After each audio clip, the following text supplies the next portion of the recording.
Hi friends, అందరూ ఎలా బాగున్నారా? ఈరోజు చిన్న టాపిక్ చెప్పదలుచుకున్నాను.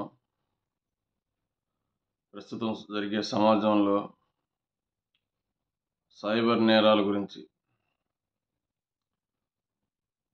చాలా ఎక్కువగా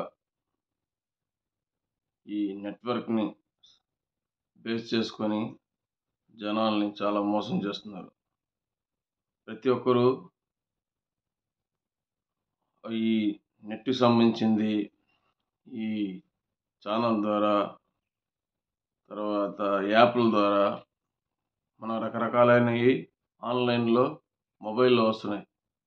ఆ మొబైల్ ద్వారా మనం అట్రాక్ట్ అయ్యి అవి క్లిక్ చేయగానే ఆటోమేటిక్గా మనకు సంబంధించిన డేటా అంతా వాళ్ళకి వెళ్ళిపోయి మనం ఉన్న అకౌంట్ అంతా వాళ్ళు బేస్ చేసుకొని వాళ్ళు క్రెడిట్ చేసుకుంటున్నారు. నా విన్నపం ఏంటంటే, ఆన్లైన్లో వచ్చే ఏ యాప్లు ఇన్స్టాల్ చేసుకోకుండా లోన్లు ఇస్తాము అంటే మోసపోకుండా రకరకాలైన ఫేక్ ఐడియాలతోటి మనల్ని అట్రాక్ట్ చేస్తారు. పెద్ద పెద్దవాళ్ళు మెయిల్ సెండ్ చేసినట్టు, లేదా అమ్మాయిల ఫోటోలు క్రియేట్ చేసి వాటి ద్వారా మనకు ఫ్రెండ్ రిక్వెస్ట్ పెట్టి మనం అట్రాక్ట్ అయ్యి రకరకాలైన వాళ్ళు మోసాలకు పాల్పడుతున్నారు. ఈ మోసాల వల్ల చాలామంది ఇబ్బంది పడుతున్నారు.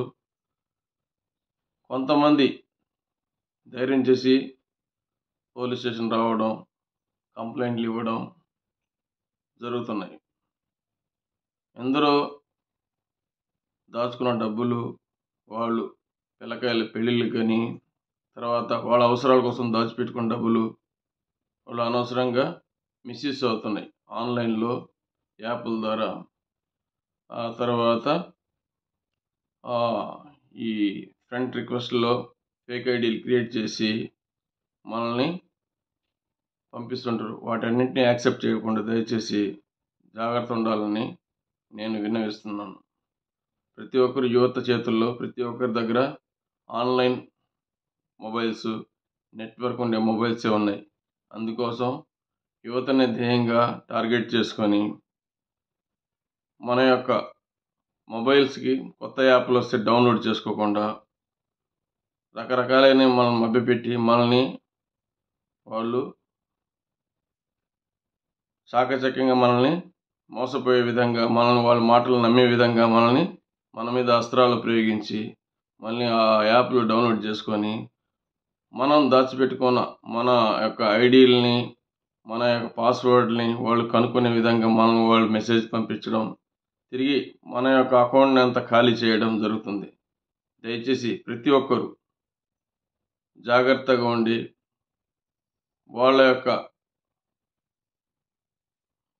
యాప్లు కానీ, తర్వాత ఫేక్ ఐడీలను కానీ, ఫేక్ ఐడీల్లో లేడీస్ ఫోటోలు పెట్టి మనల్ని అట్రాక్ట్ చేస్తారు. వాటిని నమ్మవద్దని నేను విన్నవించుకుంటున్నాను.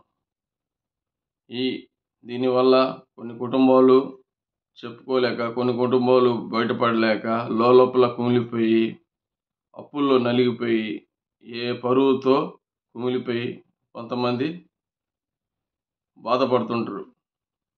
కొంతమంది ఈ యాప్లో మేము నష్టపోయామని ఉద్దేశంతో పోలీస్ స్టేషన్ల చుట్టూ తిరగడం, సైబర్ క్రైమ్ స్టేషన్ చుట్టూ తిరగడం, సమయం వృధా చేసుకోవడం జరుగుతుంది. కాబట్టి ప్రతి ఒక్కరూ అప్రమత్తం అయ్యి అనవసరమైన యాప్లు డౌన్లోడ్ చేసుకోకుండా, అత్యాశ పోయి అనర్థాలు తెచ్చుకోకుండా, తర్వాత ఫేక్ ఐడీల ద్వారా మేము ఫ్రెండ్ రిక్వెస్ట్లు పెడితే దాన్ని యాక్సెప్ట్ చేయకుండా ఉంటారని ఈ చిన్న మెసేజ్ ద్వారా మీ అందరికీ తెలియపరుస్తున్నాను. అందరూ అప్రమత్తంగా ఉంటారనే ఉద్దేశంతో నేను ఈ చిన్న ఉపన్యాసాన్ని మీకు చెప్పదలుచుకున్నాను నా ఫ్రెండ్స్కి. Thank you friends.